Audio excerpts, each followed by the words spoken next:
Good evening, everyone. I'm Jason Miles, and welcome to another episode of This is Revolution Podcast. Thank you all for coming. Just a quick reminder, if you're new to the channel, hit subscribe. Don't forget to click that notification bell so you're notified whenever we go live. We're constantly doing cross streams and adding new shows to the channel. Next week, we'll be doing our bi-monthly news show with Matt and David of Left Reckoning. Also, just last night, we had another episode of TIR Presents the Mau Mau Hour with Pascal Robert, where we discussed race, gender, and the Democratic Party. Make sure to check that out if you haven't. If you want to be a part of shows like the Mau Mau Hour live, there's only one way. You have to become a patron. For our patrons, we have the exclusive Champagne Room, where we have more crazy, uncensored fun, but also we take deeper dives into the conversation we had in the first hour. This show that you are watching right now is pre-recorded because our guest couldn't make it for our regularly scheduled streaming time. So we'll probably be in the chat when the show airs live, because we will be doing a live Champagne Room.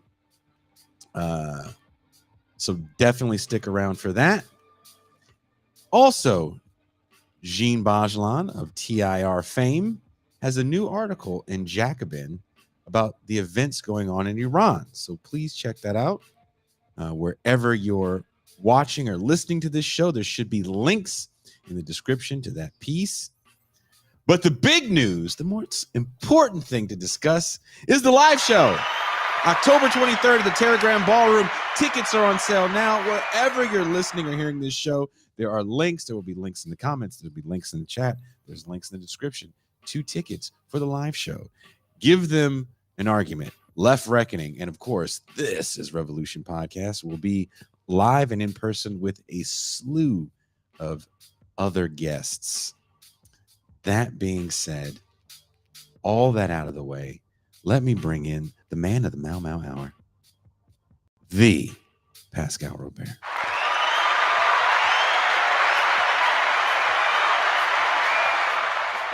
Peace and greetings to the chat, who's not here, to the audience. It's always weird. It's always weird when we do these because it's almost like you're in a studio doing it alone. The only thing I can compare it to is if you ever have to do music in front of a studio audience, like you're doing some sort of TV show. It's the worst thing ever because those people didn't come to see you. Right. And so they're kind of looking at you like, when is this BS going to be over so we can, laugh at these mediocre jokes from the Tonight Show guy. So that is kind of what this is like. We don't have that, I wouldn't say call and response, but definitely there's a conversation that we definitely have with our viewing audience that we do miss whenever we do these pre-recorded shows. But I'm excited for this show because we were talking about this show a few weeks ago when Alex was on about doing this, and he challenged us. I feel like I'll be the Brazil guy. You in the Brazil? You want a Brazil guy? I'm your guy. Say hello I'm to here right now. Brazil guy. I'm your guy. I'm here right now, guy. Hey, Paisan. Alex and I, if you're unfamiliar, Alex has been on the show. This will be his 3rd time. Go back and listen to the first episode because Alex and I on air actually talk about why you never, ever order a hamburger in Brazil. They have great food. There's a lot of things to love about Brazil. Burgers, not wonderful. As a matter of fact, just don't get a burger outside of North America. Just don't do it. I don't know what you can't get a burger anywhere outside of North America. Look, man, I told you about the time I tried to get nachos in the UK, right? That sounds like a bad mix of an idea off the top of the head. I wasn't thinking. It was post-show in Bath. We were at some pub. It felt like it was a good idea. I learned my lesson. I learned my lesson. No Mexican food past Texas. Sorry, New York. I just don't trust you. We have good Mexican food in Florida, man. I won't trust you either. I'll eat your Cuban food. Well, I don't think our Mexican food will compare to Californian Mexican cuisine. Also, and keep in mind I'm in Mexico too right now, so and that as well. If it costs more than $1, I'm like, look, you guys are too high with your inflationary prices. No comment. Well, hey, the serious talk, all jokes aside, the elections in Brazil are going on, or the runoff is about to happen at the end of the month. It seemed to be a foregone conclusion that former President Lula Ignacio da Silva would win his second go-round, but not so fast. Jair Bolsonaro is doing better in the polls, better with the votes than many of us in the States definitely suspected. So to discuss this current status of Brazilian politics, please welcome co-host of the Alpha Bunga Bunga show and co-writer of The End of History, Alex Hochuli. Hello. Thank you for having me back as well. I should say that there are other Brazil guys available. There are other, but I would like to say if you want the highest standards of objectivity, I am your Brazil burger guy at the very least, and on food in general, I would say. So I'm your guy for that. Wow. Yeah. Yes. Thank you for coming on. And Jason has been looking forward to this show for a long time, as well as I have, because I know that you're going to bring us quite the analysis of all things Brazil in a very cogent fashion. But I'm going to get out of the way because I know Jason, who's visited the country, has a lot more passion behind the questions he wanted to ask. But I had a basic question that might seem a little too rudimentary, but if you can answer it for me, I appreciate it. How do you explain some of the electoral challenges Lula faced in the most recent election that were not factors in his prior victories? I mean, Brazil is a pretty different place to what it was in the 2000s, in part shaped by Lula's period in office, which saw, high growth, but also saw probably a growing individualization of society, the growth of evangelicals, which I'm sure we'll come on to talk about. And a right-wing wave which really emerged as of 2013 and crested around 2015-16, including the parliamentary coup that happened, which saw the impeachment of Dilma Rousseff and the introduction of a very harshly neoliberal program by her successor, her ex-vice president. So it's a very different Brazil that existed then. And I guess we can talk about some of the continuities and the changes that have happened over that period. But Lula now is, to a certain extent, kind of stands alone. To the extent that his was dependent a little bit on him and his charisma and his stature. Now it is ever more so, I think, and that applies to kind of the Brazilian left as a whole. And you don't think Dilma Rousseff had the same charisma as Lula, even though she I don't she had the bona fides, right? As literally a fighter prisoner.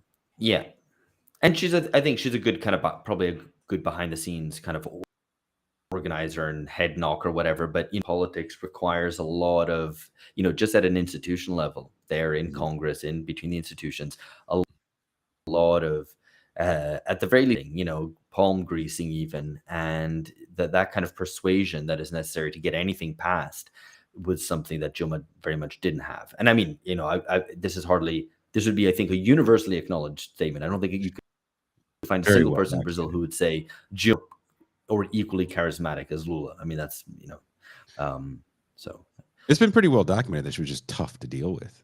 Yeah, effectively, yeah.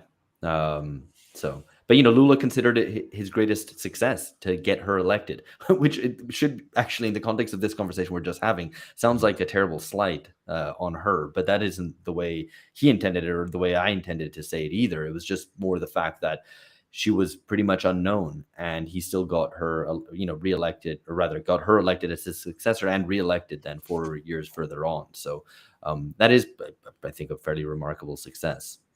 And she was in power during the World Cup and the Olympics when was. there was all that the build out, which ended up kind of being an economic disaster for the country.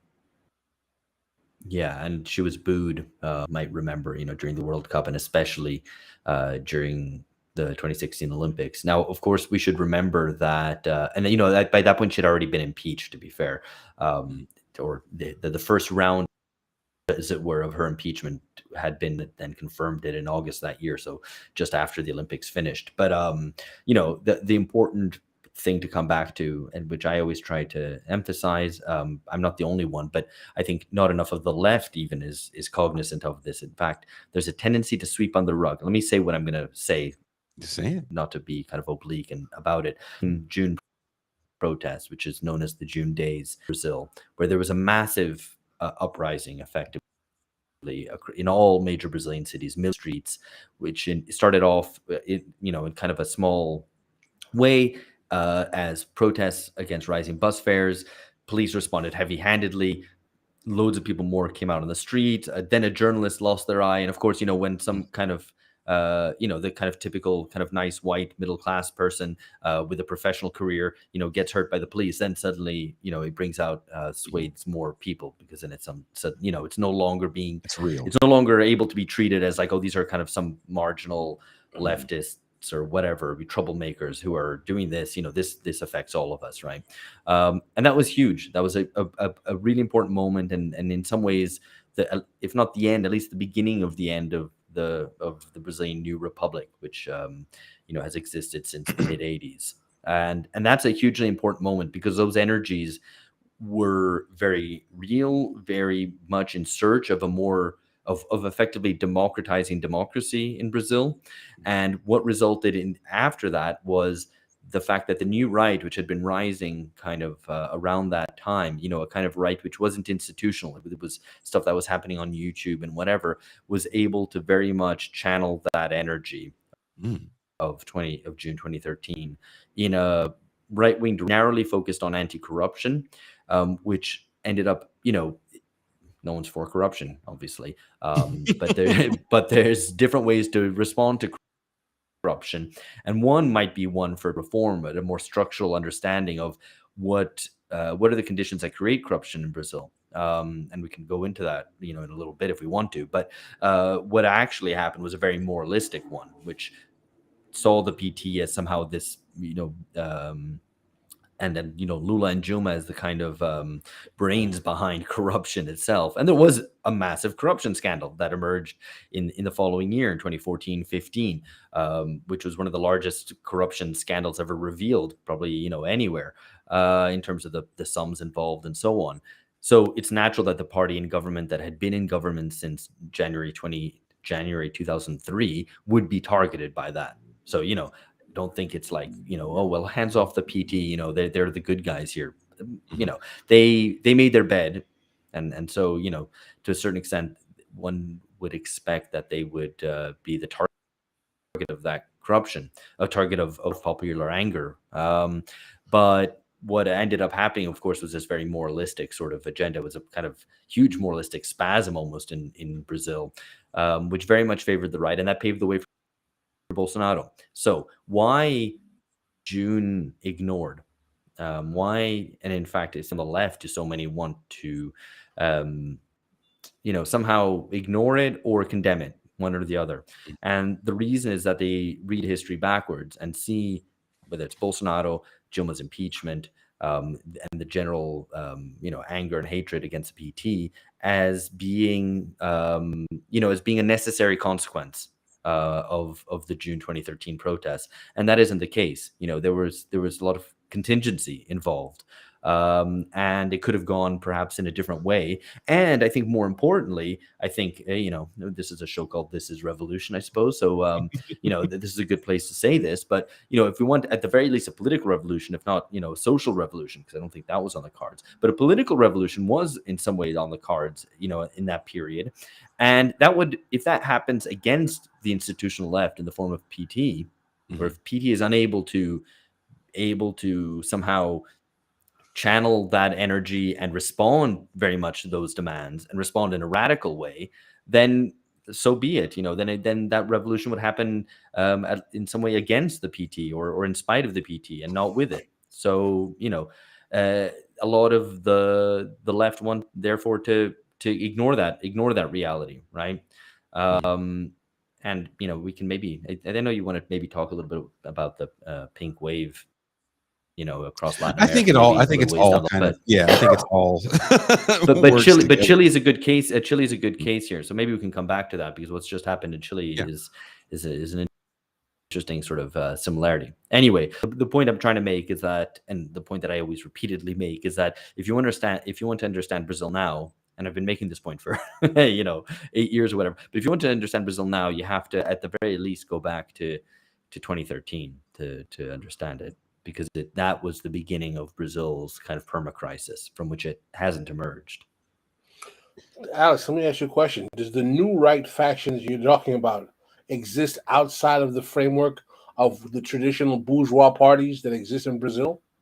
Yeah, in fact, I mean, that's a really good question, because what the rise of this new right has done, and I should be clear that this new right was not Bolsonarista at the beginning. In fact, Bolsonaro hadn't become a kind of standard bearer, it's kind of moralistic nationalist right, as a standard bearer of anti-corruption. That was what he was. That was the kind of slogan that he was elected on, effectively.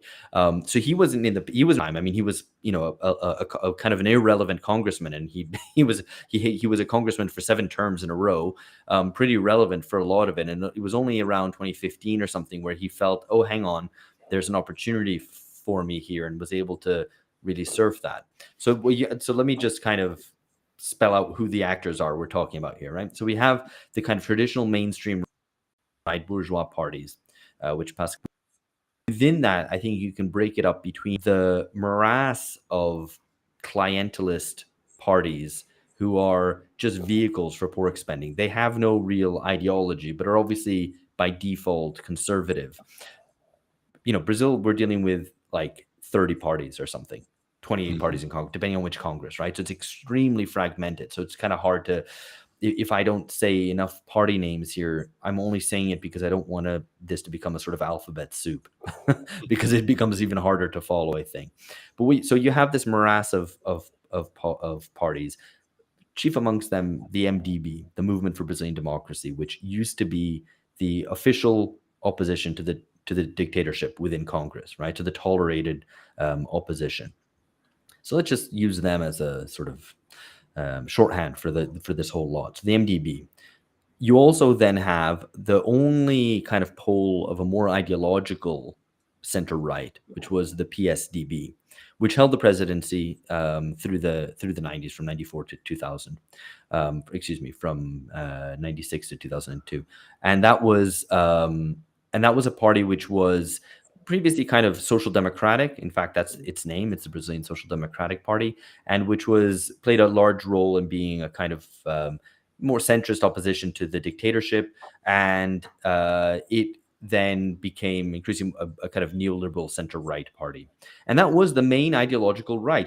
When in all these sequences of elections through the 90s and 2000s, it was the PT, the Workers' Party, against this PSDB. And the PSDB were the big devil, effectively, on the left, right? That was the right. There was a whole bunch of other, these small corrupt parties and the MDB and so on, but the PSDB was the real ideological enemy, and certainly at the presidential level. These were the two main center-right, center-left parties. Then you have this new right which emerges. It emerges as of 2013 onwards, and this new right is extra-institutional. It's sort of an anti-system right. And that's before Bolsonarismo kind of emerges as a real factor. This movement behind Bolsonaro to be president in 2018, and then his period in office. So is this new right the same as the kind of mainstream bourgeois parties? No. And actually, what is most interesting and is often missed out in discussions about Brazil and about the 2018 election and this election just now is that the biggest losers of this right-wing wave in Brazil have not been the PT. The biggest losers to this right-wing wave have been the PSDB, the main traditional center-right neoliberal party. That was a lot of words, a lot of adjectives. I'm sorry, but the kind of main party of the Brazilian bourgeoisie, especially of its kind of more advanced sectors of finance, for example, of kind of business. If you go to the kind of business in São Paulo, that's who they're supporting, right?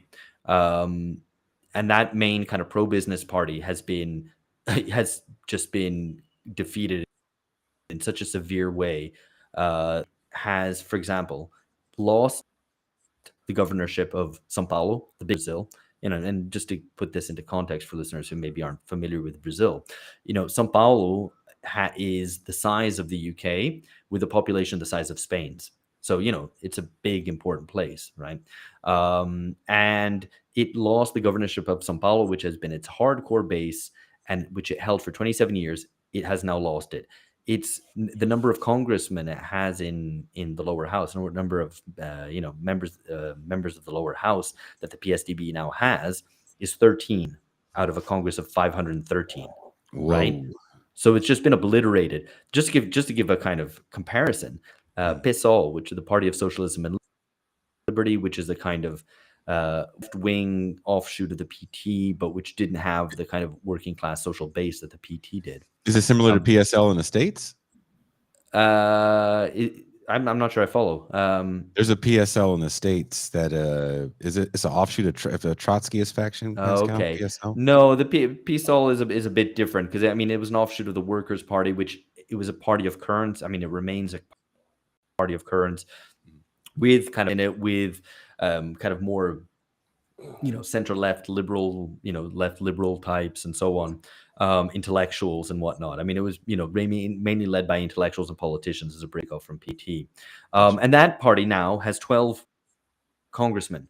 Oh. So this small offshoot of the PT has almost the same number of congressmen as does main pro-business party of the center right of Brazil, right? So that's been completely obliterated. So I think that's how not just the kind of center point of the political spectrum in Brazil has shifted right, but that has resulted in the obliteration of the kind of main center right party, and how things have just shifted behind Bolsonarismo, and how many of their voters, of the traditional center right's voters, swung behind Bolsonaro, and now kind of still reside there effectively. And just to give it a comparison again, like in the U.S. it's a little bit similar insofar as the conservatives of the Republican Party, that all these kind of mainstream conservatives were blown out by Trump, and now the Republican Party is basically Trumpist, right? Of course, that in the Brazilian context is happening across various different parties in this space of between parties and across all these different promiscuous. And people jump ship all the time.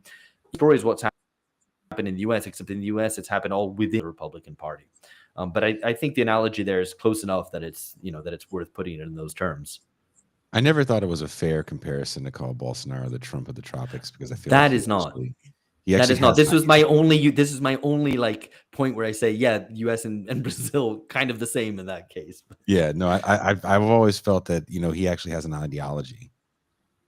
Unlike Donald Trump, who's just... Do you think he's more dangerously operationalized? Yeah, Alex. That's a good question. I think there's the question of him and his own organizations and the context of Brazil. Starting with the easier point, which is the context of Brazil, Brazilian democracy is much weaker. It's much less consolidated, and the institutions of state, the deep state, and so on are not resistant to Trump and Trumpism in the way that they are in the U.S. So, there was no chance of, no risk of a Trump-led coup in the U.S. He didn't have the armed forces with him, broadly speaking. In Brazil, it's a much more precarious situation. So I think that's firstly important. Secondly, is it more, is more organized than Trumpism? It's hard to say because it's the political structures and political systems are so different. But I would say that this election has shown that Bolsonaro and the whole machine of the right, the far right, is way more organized and several steps ahead of the left. So a lot of this is kind of digital politics, right? It's media and so on. But this is important in a country where most of the country's on WhatsApp, you know. So most people have mobile phones connected to the internet. And so large swathes of the working class and poor do as well. And they're on WhatsApp. Everyone's on WhatsApp. You do business on WhatsApp. Everything's on WhatsApp in Brazil, right? So in that context, the rights organization and ability to just spew out memes, claims, all these things via WhatsApp and then other social media, including a kind of very lively and active right-wing YouTube ecosystem as well, makes it far more organized and at a kind of more, I want to say more concrete level, but a kind of more institutionalized level, not just WhatsApp. There is the fact that Bolsonaro is able to get his people down ballot elected, right? And this is what the 2022 result has shown. And there was actually a moment on Sunday watching the election results come in where I was like, okay, this is going to be a lot tighter than we expect. And the reason for that is that loads of Bolsonaristas down ballot were getting elected, without needing a second round, in governor's elections or for senators and so on. And so it's proved resilient, in part because what you've had is what I've called an authoritarian restoration in Brazil. I wrote this kind of very long, far too long essay in Jacobin 2 years ago, basically making the case that what you have is the kind of Bolsonarismo was based on several different factors, right? You have the kind of evangelical bloc, you have the military, you have the sort of anti-corruption warriors, and by consistently anti-corruption in any sense, by the way, but anti-corruption warriors, and then you had like his business class support. Then you also have what I've mentioned already, this kind of corrupt clientelist right who just squat in Congress, the MDB, right? In Brazil, it's called the Big Center, the Centrão. If we're okay with using that word, then I'll keep saying Centrão. And so is that Centrão, which again, most of it traces its heritage to being the dictatorship's party within Congress. So the kind of official dictatorship party in Congress, civilian but pro-military dictatorship, and there to be in government, to be close to power, and to get pork spending, right? To get pork barrel spending sent their way. What you've had over Bolsonaro's period in office is a fusion between these forces. So you have the kind of the military and the evangelical bloc fusing with this supposedly kind of non-ideological parties. In Brazil, they're actually called physiological parties to distinguish them from ideological parties. They're physiological because they just make up part of the body of Congress, right? And they're in every government, right? So it doesn't matter who's in government, who wins the presidency. These guys, these parties are just always within the government, which is why it makes it so unwieldy and so difficult to govern, in fact, because you've got to give these people scraps, fairly chunky, meaty scraps all the time. You've got to keep them happy. Otherwise, who knows, you might get impeached. So anyway, I've kind of rambled on a little bit in giving this answer to a question which I don't even remember what it was. I'm sorry. We're talking about the evangelical faction. Yeah, well, I mean, should I go into that a little bit in more depth? But I think it's important because where is that faction? Where is the evangelical faction before? So Lula's first term, let's say, it was marginal. It was small, So you have these mega churches, and then you have a huge ecosystem of smaller evangelical churches. The most important point, the headline is the number of evangelicals has massively grown. So, in the 80s, you had maybe 8% of the population be evangelical, a really small minority in a country which was pretty much entirely Catholic, and, of different degrees. And so you have the kind of, and so much of Brazilian culture was kind of derived from Catholicism, whether it's carnival and all the kind of I'm trying to translate a word which you'd use in Portuguese, but sluttery, effectively, of Carnival, the beautiful, fucking in the streets of Carnival, which is, as much kind of part of the kind of Catholic culture of Brazil as the Mardi parts Gras. of the Brazilian far right, which were, integralist or Opus Dei aligned or whatever, right? So Brazil is a kind of Catholic country across the political spectrum. You had being a major part of the kind of base, kind of grassroots Catholic communities were a major part of setting up the Workers' Party. There was the theology of liberation, which was a major force behind opposition to dictatorship and to setting up the Workers' Party. So, Brazil was a Catholic, and over the past decades, evangelical Christianity, of which maybe half is kind of Pentecostal or neo-Pentecostal, perhaps even more, has grown massively, right? So now we don't have official figures because Brazil hasn't done a census. It did a census in 2010. It was meant to do a census in 2020. Because of budget cuts, insane Chicago boy economy minister, a census has not happened. And this is just one of this is a little bit of it just makes me so angry. Yeah.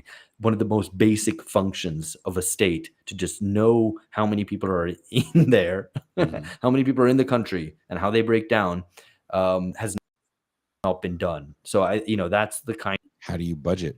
If you want, exactly, if you want to talk about the kind of extreme edge of neoliberalism, which doesn't even kind of want to make things work, just wants to wear down state institutions, this is a great example because it's just such a basic thing. So anyway, because of that, we don't know how many evangelicals there actually are in the country, but estimates say it might be around 33%.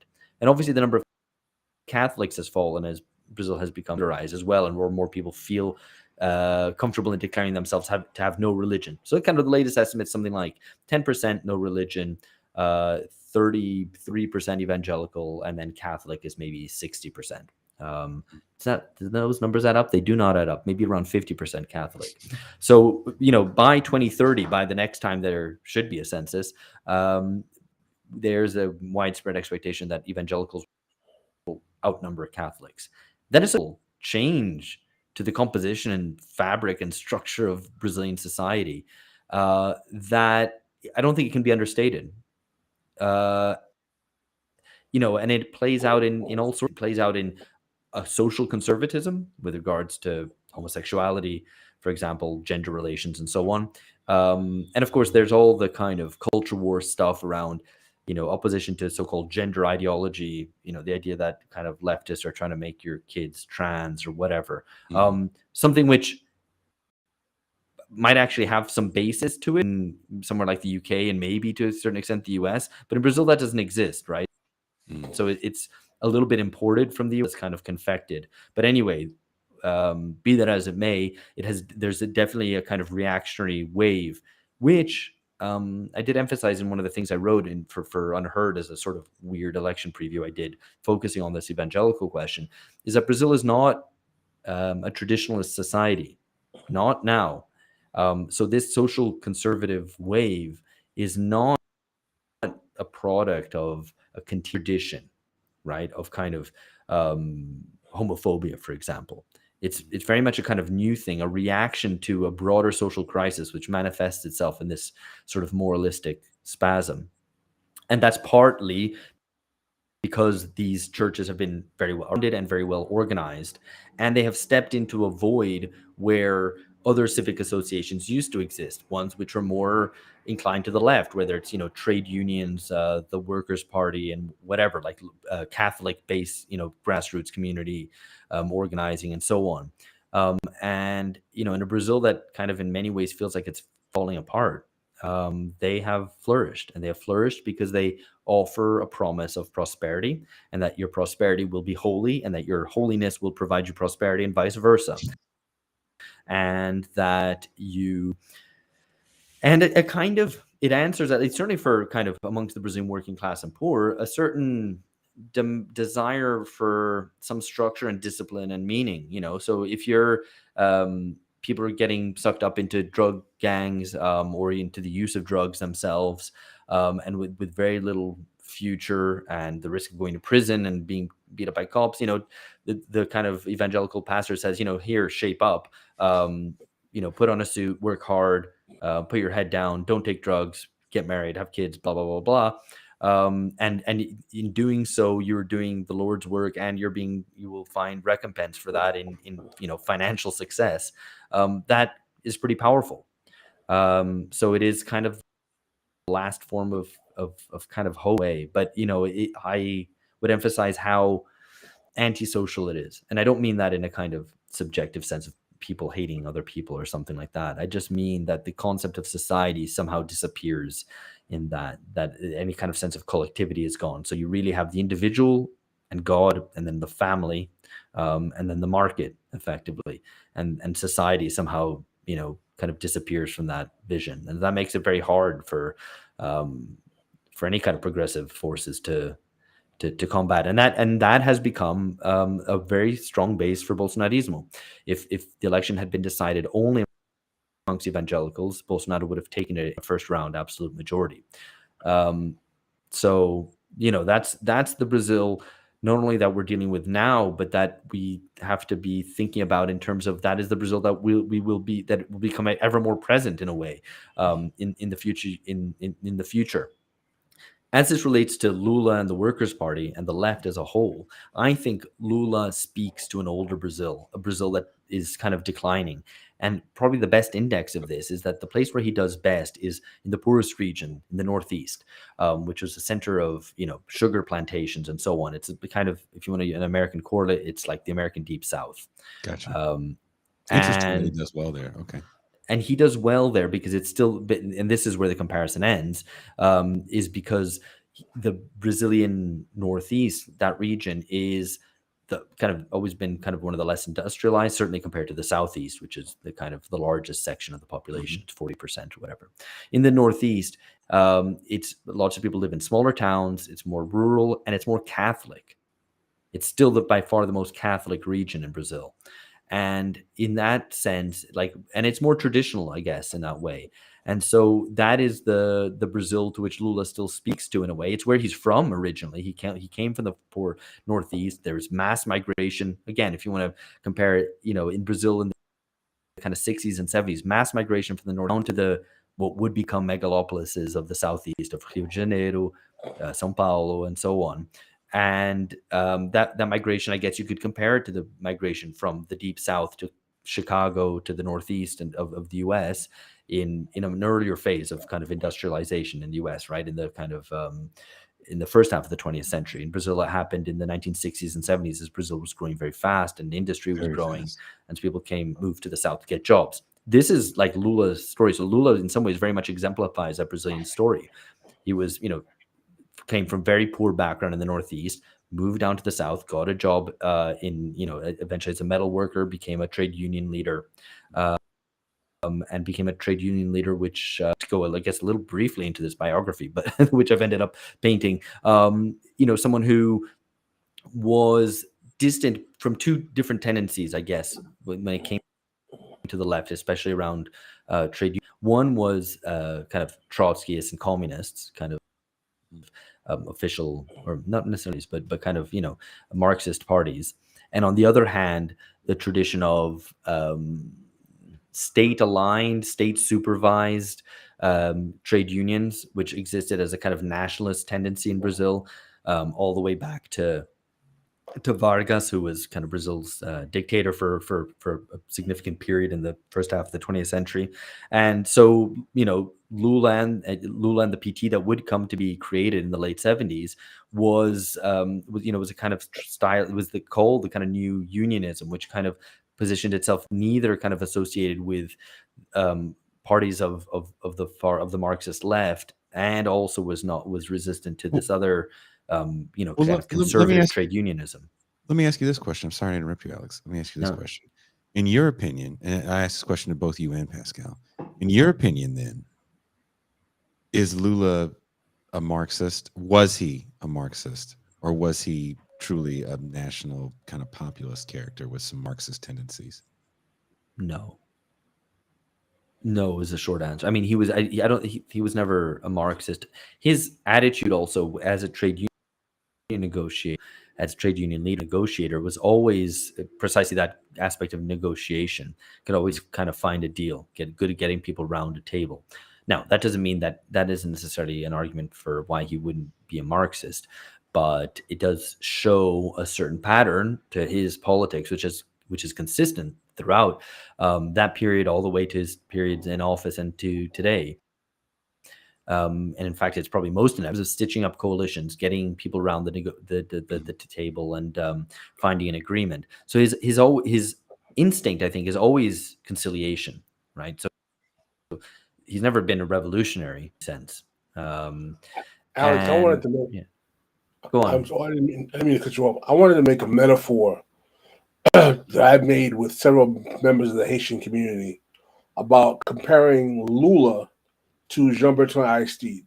And I asked the question one time. I said, why was Lula able to have the policy success in this early administration that Aristide was never able to have in Haiti? And people were saying, oh, it was a different situation. And I made the argument, much to the chagrin of many on the Haitian left, was that Lula was more willing to recognize the realpolitik on the ground and realize how to approach the bourgeois factions in his opposition to cut deals than Aristide was, who was more basically interested in antagonizing that opposition with verbal bombast. Yeah, I mean, I think that's probably a very important part of it.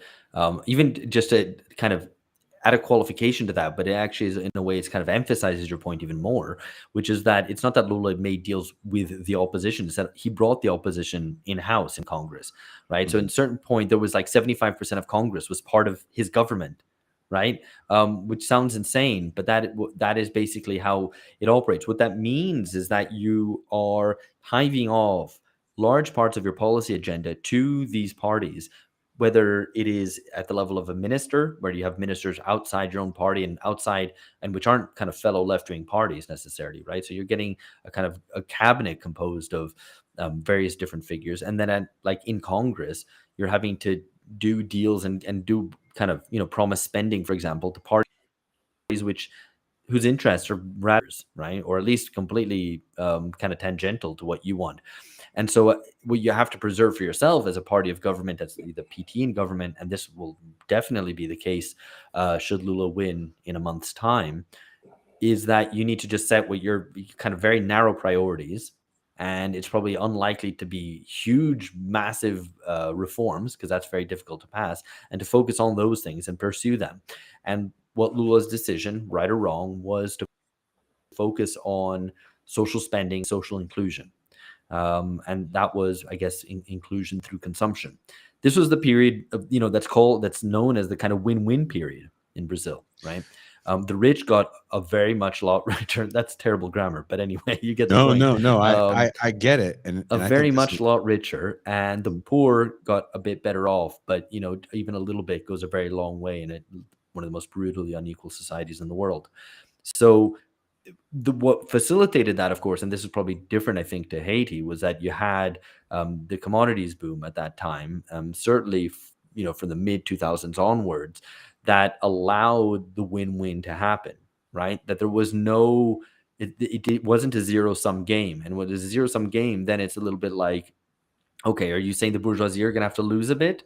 Are they going to accept losing in exchange for something else? I mean, no, not without a lot of conflict and the ability to achieve some sort of leverage over them.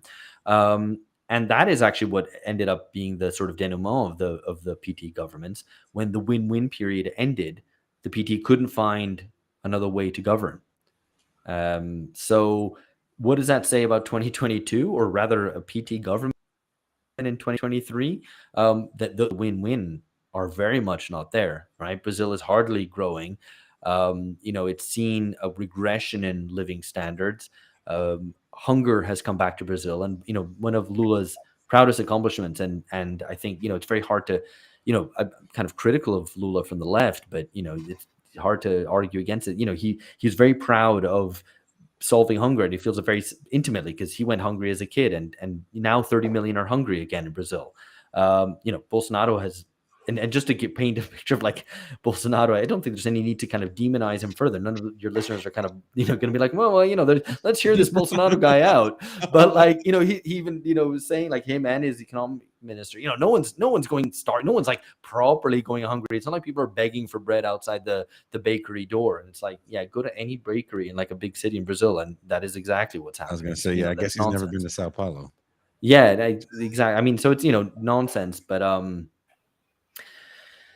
that is, I think Lula, what he will try to do is for social spendings, cash transfers, and so on, which for him is kind of a a moral imperative, but much more important than a moral imperative, because we know how to be cast aside. It's a political exigency, it's a political necessity to kind of bolster that base of his with that social spending. And I think as long as kind of other parts of Congress are getting enough money thrown their way for their own pet projects, then that can happen, right?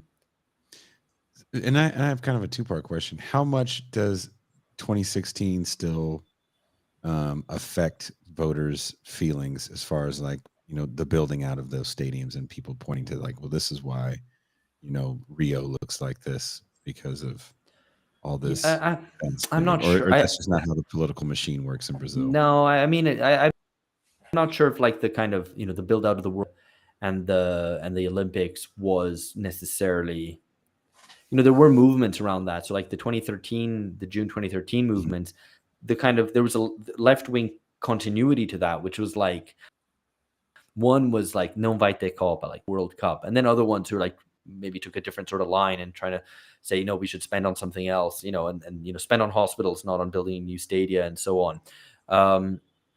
But I guess the story of that is part of the story of the left as a whole, that it went very much on the defensive with the movement in favor of impeachment and her eventual impeachment, then Temer, and then Bolsonaro and all the rest. So that element has been kind of, somewhat marginalized. And, it was 8 years ago, and many, if you think back to the kind of when the World Cup actually happened. Yeah. So the build out of those stadiums was before that even. So, we're talking nearly a decade now. And so that's not something that might necessarily be so kind of live. It's in people's memories, I think, right? But it's part of this is in the context of widespread anger at corruption, right? And so you had the revelations of the what was called the Petrolão, the big petrol, the big, the big massive scandals involving the state-controlled oil company Petrobras, and various major construction companies who have operations all America, which this huge scandal spilled over into Peru, into various other countries. The U.S. Department of Justice was involved, and so on, right? And I think that kind of overrode to a certain extent, or compounded, sat on top of the anger around the kind of spending on mega event kind of white elephants. And that anti-corruption feeling, I think it's important to spell out, just as a bit of an aside, but I think it's important because it played across all social classes, but in different ways. So the government's corruption means different things to different people. So for, the kind of the bourgeoisie, for the elite, the PT's involvement in this corruption scandal is evidence of a too close state business nexus, of a kind of the failures of a supposedly national developmentalist politics, that you need a kind of free market to ram through all this stuff. You need to go and privatize the state-controlled oil company, privatize all different sorts of utilities, and so on. That's their kind of interpretation of it. And, this is the left being too statist. And so for them, is an argument against statism whatsoever. For the middle class, whether it's small business owners or professionals, there it's like, okay, the state kind of gives handouts to big businesses, right? To kind of big construction companies. We're having here where we need to struggle, right? We're here struggling, and this is why nothing works in the country. But for a lot of the poor and working class, there was also, that anti-corruption thing also did play in a different way, and differentially across different publics. Some are like, well, politicians are all corrupt, so what? At least PT and Lula put food on the table for us, right? It's definitely part of it. But I think a lot of the left wanted to ignore this other section of the working class, which was like, no, we're pissed off about this too. But there, the narrative was a little bit different. There, it's like, the reason why the roads aren't paved, the hospitals don't work, our system's crap, and this classroom's overcrowded and whatever, is because of corruption. Is because politicians are there stealing our money and what should be going towards public services. So, that's a kind of pretty radically interpretation of the problem of corruption to what the elite is doing and to what sections of the middle class are doing. And how much, there was an interview, I believe Lula does with Glenn, I can't even say his name, Glenn Greenwald, I believe when he's still incarcerated, where he makes a comment about one of the reasons why he was so hated, and I'm totally paraphrasing, was that the poor came up so much and the airports look like bus stations. Yeah. Was that, how real was that sentiment? That is real. I mean, so the hatred of the Workers' Party, called antipetismo, which is actually, actually fans out into wider anti-left sentiment and can be seen with like Cold War, whose base is, in the middle class, and it's a middle class who feels squeezed and threatened by rising workers, but also with the impossibility of ascension into the elite. And people have studied this and looked into kind of materially how this has played out. The one section of society which didn't improve so much over the kind of Lulista years was the upper middle class urban professionals, who felt squeezed by rising minimum wages because there was a very steady and significant increase in the minimum wage, which caught loads of people up in the net, which is good, right? It was kind of rising minimum wage. For example, the formalization of employment rights for domestic servants, right? So maids and so on. Large swathes of the middle class have access to. Suddenly they actually had formal employment rights, which meant overtime and all the rest of it. So that acted as a sort of a squeeze on the upper middle class. They were that's like the hotbed, the nucleus of anti-Workers' Party sentiment. And so, and it applies to public spaces too. During kind of Brazil's boom years, it was like, oh, everything's great. But yeah, now we've got, poor people who should be taking the bus cross country are now getting on a plane. The streets are now, oh, the traffic's terrible because people can afford cars now. All this kind of stuff. So the class loathing element is undeniable and, completely unsurprising if you consider the degree of inequality in Brazil.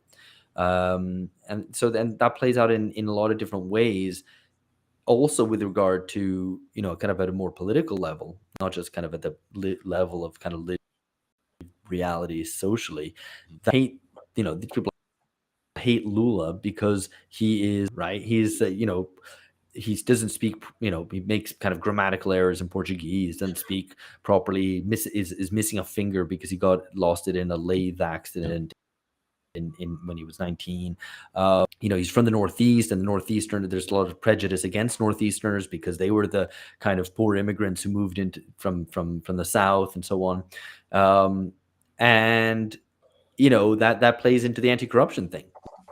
Like, oh no, he's a thief. Like it's even it's Lula's a thief. Lula's a thief. And they haven't actually ever found any evidence that he was personally corrupt. I think it's undoubtable that like he was involved in paying all congressmen for votes, because that's the way to get things passed. That's the way that his government operated. There was a big scandal in 2005 that people now forget about, but a big vote buying scandal in Congress. Didn't he lose a few members of his party? He did. Yeah. That was a big deal. That was actually what was behind the formation of, in some ways, of PSOL, this party, which I already mentioned earlier on. And anyway, so obviously, whether he's I don't think he's personally corrupt, but politically, yes. But so what? So is the whole, so is all of Congress effectively, right? Why is Lula hated so much? And I think I think the class loathing element can't be denied, because it's like, well, look, this is like, this guy's poor, this guy's working class. Of course he's stealing, right? What else would he do? And there's almost this idea that, oh, let's vote for let's vote for some like independently wealthy guy, because of course then he, you know, this literally happened. This was the discussion that was happening when Brazil, well, São Paulo elected its governor in 2018, elected the guy who was previously mayor, who was elected in 2016. It was like, oh, this guy's wealthy, you know, so he's not going to steal. He doesn't need to steal, unlike Lula, you know. So yeah, that is definitely a part of it. And I wanted to ask this about the lifting people out of poverty question, or statement. You know, during the whole pink tide, a lot of these leftist leaders were lifting their people out of poverty. It's a narrative that surrounds the pink tide. Why does Lula stand out more than, say, Hugo Chavez, who you could say did the same thing in Venezuela? Why? I don't know. Why does he? I mean, I think there's obviously his personal biography, which is so compelling.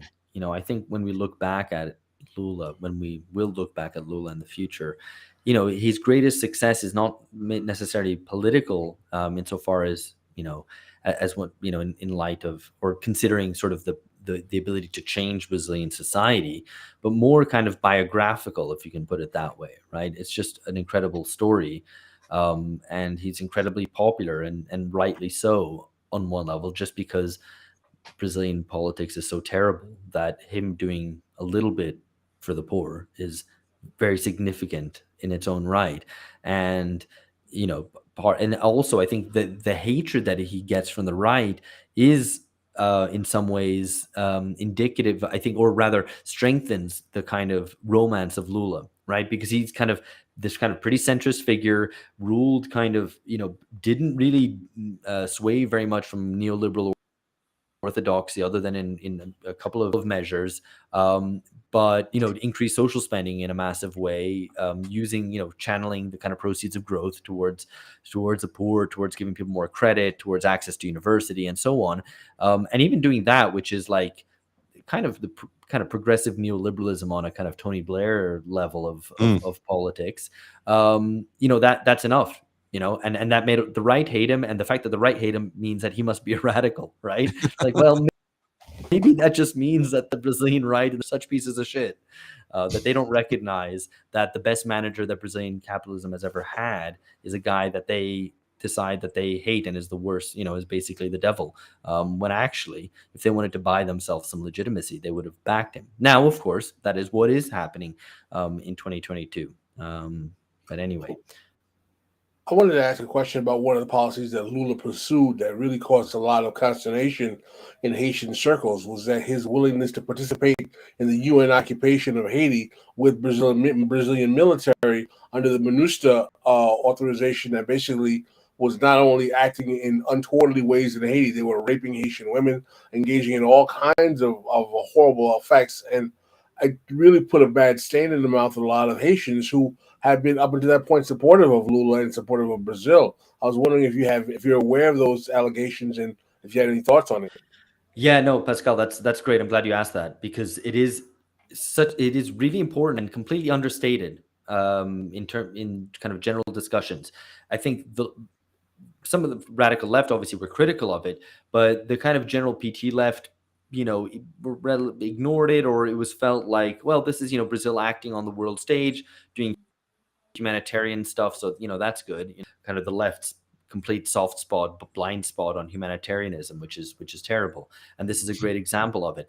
Actually, it is possibly the single worst thing that Lula did in office, sending the Brazilian military off to be peacekeepers, but actually, you know, as Pascal has said, you know, rapists and accused of various other crimes in Haiti.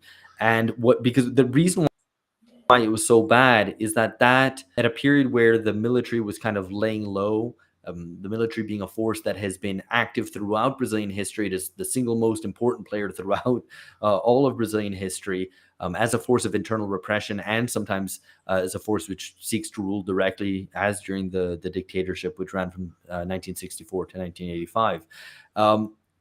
The dictatorship was kind of the military was laying sort of low, during that period. There was sort of an accord with Lula, like, okay, you don't try to clip our wings too much. We're not going to kind of interfere in politics. We just want our privileges. We just want our like enormous pension checks, basically, at least for the military officers, of course, not rank and file. But what the intervention in Haiti did was massively increase the military's prestige and their sense that they can that they have somehow a right to intervene in Brazilian affairs, and strengthen their self-conception as saviors of the fatherland.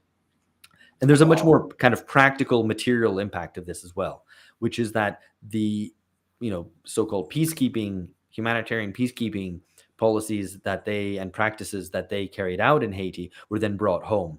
And they were brought home into the kind of violent policing operations, which they've overtaken in many instances, especially in Rio, over the past decade. I was going to ask for some of them in Rio right now as parallel to, right? So what they learned there in Haiti was then kind of applied domestically, and it's an old story, a story that gets repeated across a lot of modern history, right? Of effectively the tools of implemented and honed in colonial oppression then come home and are implemented domestically. And this is actually kind of, funnily enough, another case of it. So it was disastrous, and the general leading that now is really staunchly behind Bolsonaro. A disaster for Haiti and a disaster for Brazil. Bolsonaro, let's just say, I'm asking the question as we're wrapping up. Let's say he does not win come October 31st. And does he have the power behind him to have a January 6th moment? Yes, a January 6th moment. And I mean, by that, I think we're all on the same page and understanding that as not even really a serious coup attempt, but a lot of mess. And in a Brazil in which there's just a general higher level of violence, increasing levels of political violence, that can get pretty messy, because he does have 30% of the country pretty solidly behind him. His hardcore base is probably a good 15%, 12% of the population, and he has a lot of support. Knowing exactly where the military stand with him is hard. It's kind of almost an exercise in criminology, and kind of knowing what's going on there, and to what extent do junior officers, are they more radical pro Bolsonaro than, etc. We don't know, right? What we do know is that the military is really keen on maintaining its prestige and its privileges more than anything, right? It wants to continue being seen as, the kind of saviors of the nation, and guarantors of the Constitution as well, which is also kind of deeply problematic in what is supposedly a democracy. They are also they've always been kind of reluctant since redemocratization to get too much involved in politics and to be exposed in any way, right? You get involved in politics, you fall foul of the same kind of mistrust and distrust in politics that afflicts all other parties and institutions. So let's not get our hands dirty, basically, at least at a kind of political. So we don't know how they will behave, but I don't think the military would back a coup, because I think that would be too damaging to their kind of long-term interests. And it's important to note as well that they are so, I don't know, what do you call it? Like, can I call it yank cucked? They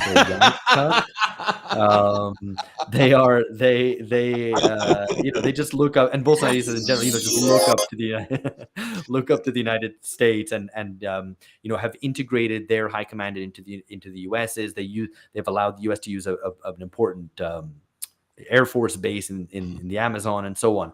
And so the fact that the US has been very clear, and the Biden administration is like, we're going to recognize the winner of the election immediately. There's not going to be any messing around. Obviously don't like the US's supervisory role over Latin American politics, but at least in this case, it's in favor of democracy. So I don't. The military's not going to support a coup. The military police, which is a force which is organized on a state level, but which is a fully militarized police force, a legacy of the dictatorship, and whose numbers outnumber that of the army, are very pro Bolsonaro. And I think that if there's even kind of small police mutinies in certain places, that could be very chaotic and very violent and bloody. So I don't think that will happen, but it is it's been a continuing possibility. So I don't know. I think this is, and I think I might have said this at the start, or maybe this was all fair. So let me repeat it. But We talked a while off air. we did, yeah. But why a lot of people voted Lula in the first round, which I did as well, and it's something that I wouldn't normally have done, was because let's get this thing over with, right? Let's try to get him an absolute majority in the first round.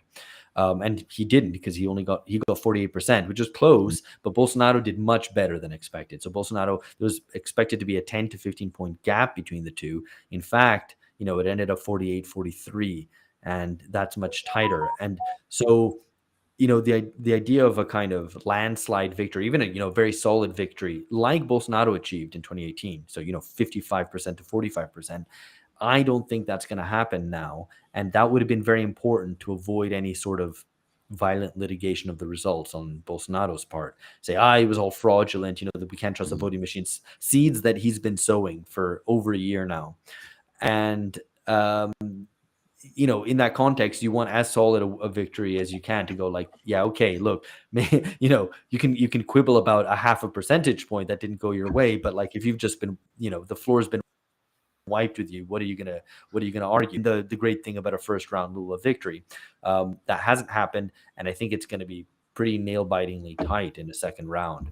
I think Lula's still going to win, just because the maths don't work. Lula will retain his 48% or whatever, and is fell a couple of million short. The gap is 6 million between the two, and so I don't think. I don't, even if with all attempts at maybe voter suppression that Bolsonaro aligned governors might try to do, I still don't see a path to victory for Bolsonaro. But as I said, if it's something like, 50, if the vote goes 50.5% to 49.5%, right, and there's 1 percentage gap or less between them, that will be enough of a base for Bolsonaro to kind of litigate the hell out of this. And violently so, and for maybe his supporters to kind of storm the Supreme Court building and whatever. So it has the potential, to be very messy. Final question for me, and this is to both of you. Again, playing make believe. Lula wins October 31st. Is there a return to some sort of back to unified pink tide thinking governing, because we have leftists in Colombia, Bolivia, Peru, and does this coalition start to have more environmental measures, especially when it comes to the Amazon? Is Lula going to start reversing some of the things that Bolsonaro was putting in place in the Amazon? Yeah, I mean, actually, I guess it's important to qualify that as saying, Bolsonaro wasn't putting things in place; he was taking them out of place, right? So it was basically defanging all the enforcement agencies, and also rhetorically kind of allowing them to run the herd through Amazon. I mean, those are the exact phrase that his minister, a minister, incidentally. I mean, this is it's a good example. This investor, Salles, he was one of the most voted federal deputies, congressmen in the country in the election on Sunday. He won, I'm trying to remember the exact figures, but several times more than Brazil's greatest, kind of most known environmentalist politician, Marina Silva, like an indigenous background, and who was a major kind of kingmaker in the elections kind of 12 years ago. And so, I think that shows that the kind of environmental protection thing is just not a major issue for Brazilians. And that might partly be because the only really successful part of Brazilian business, but particularly kind of at an international level, is the agriculture, right? Beef. Beef, soy above all, but various other crops as well. And pork and when China had a massive swine flu outbreak and had to cull loads of their pigs, it was Brazil that was selling them pork, right? And China does consume huge amounts of pork. So I think there might be an element of this is the section of Brazil that works. Why not just further them and support their interests? So anyway, but Lula will I think, kind of return to enforcement of kind of anti-deforestation and demarcation of Indian lands and stuff like that, indigenous lands. As to the pink tide, I think, I guess it's called pink because it wasn't red, right? So what's even a more washed out version of pink? A salmon, Salmon, the salmon yeah. wave. The salmon wave, yeah, I guess that's what it would be. And it would be very much swimming upstream. So yeah, we're going to use this. Yeah. Yeah, I think, basically like Peru, the government is so precarious there that it could fall kind of any day. Colombia, Petro has actually been combative and taken on a lot of kind of establishment forces, and more power to him. I think Chile is one of the most interesting cases, because there you had this massive uprising, one which was a kind of at the one step from revolution, basically, in 2019. And I have to say, the kind of soft left basically screwed them. They screwed them because they went for this constitutional convention, which the traditional establishment went and backed, because it was like, okay, we'll concede this as a way to kind of get people off the streets. And then what they went and did, and wrote a kind of pretty progressive constitutional document, which actually at the same time has many problems with it. So they kind of got rid of the second chamber, all these kind of breaks on democracy, really good stuff, inscribed loads of social rights, which, there's a problem with constitutions which have loads of social rights in them, because, they're just words on a page, and doesn't mean they'll be enforced, but whatever, it represented some advance. But at the same time, there were some very contradictory and controversial elements in that constitution. I'm going on about Chile, but just to make it one point, really, which is that they strove to make Chile a plurinational country, right? And if for many people who felt that kind of the country was falling apart, that just symbolized, wait, hang on, we're losing ourselves as a unitary state. This is just, things are going to become more chaotic. And so it was this sort of, I don't know, kind of soft left multicultural vision for Chile, which alienated large swathes of the Chilean masses, and they voted down the constitution. So Boric there in Chile, really up against it. And so the kind of wider regional context of governments which are not in the strongest situation, and Lula certainly won't be, with the Congress that he'll be up against and having to deal with, in which Bolsonaro's party is the largest party in Congress now, means that, combined with the fact that there's no commodities super cycle on the way, means that conditions will be very difficult for that. And what characterized the pink tide was always pursuing the path of least resistance, right? Is not taking on the power. Bolivia and certainly Venezuela, they weren't taking on, the establishment, the kind of bourgeoisie. They weren't really seeking any significant rupture. They always sought to kind of, okay, well, let's see what we can do within this conflict, right? Without seeking confrontation. And while you have a growing economy and to distribute, when you don't have that, you need confrontation to kind of get anything done. And if you're not willing to do that, then the possibilities for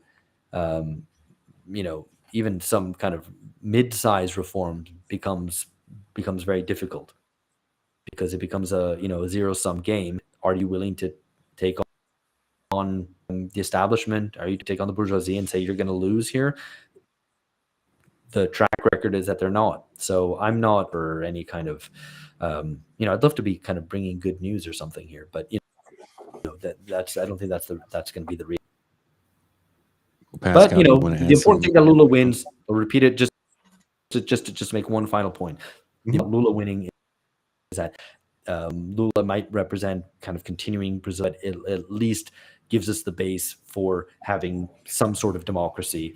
And I don't think Bolsonaro victory would be very frightening, I think, not because it will be tanks on the streets kind of coup deal, but there'll be just a steady wearing down of state institutions of all sorts, limiting Brazil's capacity for development, and probably most importantly of all, increasing kind of restriction and shrinking of democracy until it becomes it might retain some form of democratic, shell, but the democracy will be completely evacuated from the Brazilian society. So I think it's still very important that Lula wins in 4 weeks' time. Brother Robert. My position is that because of the crisis that we see globally in terms of the economy and in terms of post-COVID, as well as with the situation in Ukraine and Russia in terms of supply side with major food distribution, I don't see how either of these administrations, whether they be the pink tide or not, is going to provide the kind of economic largesse that will be able to subsidize large-scale programs that would make them successful right off the bat. I think that because of the global economy that we're dealing with right now, it's going to be making it difficult for everybody, regardless of what their politics are. Yeah, no, absolutely. Brazil has certain benefit, kind of smaller countries in Latin America. I mean, in terms of energy, it has a lot of hydro. In theory, with kind of a well-managed government, it should be able to have the capacity to, not be so dependent on the kind of global situation, but at a kind of broader economic level, Brazil has become increasingly dependent rather than increasingly autonomous, as over the PT's period in power, undergone severe deindustrialization, increasingly dependent on agro exports, and you can maybe try to redistribute that a bit. But yeah, I basically agree with you, Pascal. I think the kind of global conditions are such that there's not very much to be expected from this. It's effective of retaining democracy effectively. Well, we will be taking a deeper dive into this question of the planet of slums, as Mike Davis coined it. Aughts. That was part of Cuba's wedding gifts to us. Everybody got a book. Everybody got a book at Cuba's wedding that was your book. And he felt that I needed the doom and gloom of Mike Davis and Planet of the Slums. So I started reading it the other night. So this is going to be a fun conversation to have in the champagne room. So while this show right now was not live, we will be live in the champagne room. Of course, the chat will be on the screen and we will be taking your questions. I'm sure you guys will have a lot to say, maybe a lot to object to. If you're listening to this show, watching this show, leave a comment. Let us know how you feel. Let us know how you feel. Are you from Brazil and have your own opinion on what's going on there? And do you think Alex and I are being Yankee pieces of poop for not liking your guys' hamburgers with chickpeas, garbanzo beans, entire carrot stalks, whatever the hell else you put in there that isn't burger stuff? Alex, thank you so much. I look forward to the day when we can go hang out in Sao Paulo, and then you can watch Absolutely. a real deal fun punk rock metal show. I'll show you a good burger. It's good. There are good burgers available. Look, take me to the Brazilian steakhouse, okay? Okay, we'll do take that. me to the We'll keep it. We'll keep it simple. We'll keep it. We'll play to the strengths. Keep it simple.